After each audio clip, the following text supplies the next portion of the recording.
ছোটকাল থেকে বাবা মার কষ্ট দুঃখ কইয়া মানুষ হয়েছি। যাও বিয়ে হয়েছিল, স্বামীর একটু সুখ পাইছিলাম স্বামীর কাছে যাইয়া।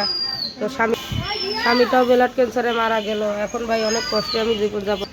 আমার বয়স বেশি না, এখন আমি চাই তো একটা সংসার, স্বামীর আদর ভালোবাসা একটু পেলেই আমি জীবনটারে বুঝতে। টাকা পয়সার দরকার নাই, যে আমার সে বিবাহিত হোক বা বয়স বেশি হোক, আমি বিয়ে করতে রাজি। আমি কারো সংসার ভাঙতে চাই না। কোনো বিবাহিত পুরুষ যদি আমার কাছে ভালোবাসা রাখতে পারে।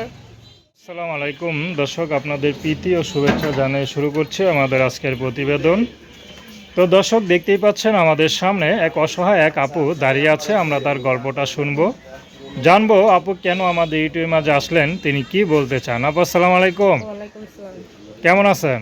আছি ভাই, আল্লাহ রাখছে। আপু নাম কি আপনার? সাথে সাথী, মাশাআল্লাহ, খুব সুন্দর নাম। সাথী আপা, ইউটিউবে কেন আসলেন? আইছি ভাই, অনেক কষ্ট করে আইছি ভিডিওর মাঝে। অনেক কষ্টে পড়ে আছেন, চেহারা দেখলেই মনে হচ্ছে যে অনেক কষ্ট ভিতরে আছে। আসলে কি কষ্ট লুকায় আছেন, একটু খুলে বলবেন? ভাই কষ্ট, বাবা মার সেরকম অর্থ সম্পত্তি নাই। বাবা গরিব, এই মনে করেন বয়স হয়ে গেছে, হাঁটতে চলতে পারে না। মাটাও বয়স্ক। তার মধ্যে মাঝখানে আমার একটা বিয়ে হয়েছিল, বাচ্চা হয়েছিল, ছেলে বাবু। তো স্বামীটা মারা গেছে। তো এর চেয়ে বড় কষ্ট আর জীবনে কি হইতে পারে কোন? মাথায় আর একটা বড় ভাই নাই। বাবাটা মনে করেন হাঁটতে চলতে পারে না, মাটা বয়স্ক। তার মধ্যে আমার বিয়ে হয়েছিল, বাচ্চাটাও হয়েছিল, সুখে জীবনযাপন করতেছিলাম। মাঝখানে এরকম একটা দুর্ঘটনা হয়ে আমার জীবনটার একালা ছিন্ন ভিন্ন করে। কিভাবে মারা গেল? ভাই মারা গেছে, তার ক্যান্সার হয়েছিল।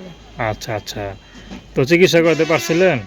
চিকিৎসা করাইছি, কিছু করাইছি, তারপরে বেশ এরকম ভাবে করাইতে পারি নাই, সুযোগ পাই নাই।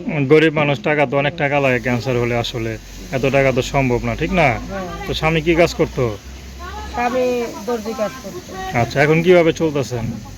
এখন এই তো টুকটাক করে আমার ওখানে এসে পড়ে গেছে গা, টুকটাক করে কাজ করতেছি, এটাই চলতেছে। এখন কিভাবে থাকবেন, নাকি আবার কারো ঘরে সংসার করবেন বা কিছু একটা? এখন বাইরে এইভাবে কিভাবে থাকবো? মা বাবা সেরকম অর্থ সম্পত্তি নাই, খাওয়াবার মতন কোনো ক্ষমতা নাই। আবার মনে করেন বাচ্চাটাও হয়ে গেছে, আমার তো কেবল জোয়ান। আমি তো আর এভাবে একা থাকতে পারবো না। আমারও একটা স্বামীর প্রয়োজন, আমার বাচ্চারও একটা বাবার প্রয়োজন। আচ্ছা আচ্ছা, বয়স কত আপনার? আমার এই তো 20 বছরে পড়ছে। আচ্ছা আচ্ছা, তো কেমন ছেলে পেলে বিয়ে করবেন? এখন ভাই যেহেতু আমি বিবাহিত, সে বিবাহিত হইলেও সমস্যা নাই, বা বউ মারা গেছে এরকম হইলেও সমস্যা নাই। তো আমি চাই যে আমার পাশে থাকবো, সে 5 ওয়াক্ত নামাজ কালাম পড়বো, নিশাবানি খাইবো না। আমার একটু দুই বেলা 2 মুঠো ডাল ভাত খাওয়ায় আসে, সারা জীবনের জন্য একটু পর্দার অবস্থায় রাখবো। আলহামদুলিল্লাহ, আমি এটুকু চাই তার কাছে। নাম কি বললেন? নাম সাথী। তো দর্শক, তার নাম্বারটা হচ্ছে 01319327399। আমি নাম্বারটা আবারও বলছি, 01319327399। তো দর্শক, প্রেম ভালোবাসা, সাহায্য সহযোগিতা, বিয়ে শাদী করা একান্ত আপনাদের ব্যক্তিগত ব্যাপার। আসুন আমরা 5 ওয়াক্ত নামাজ পড়ি, দেশের সেবা করি।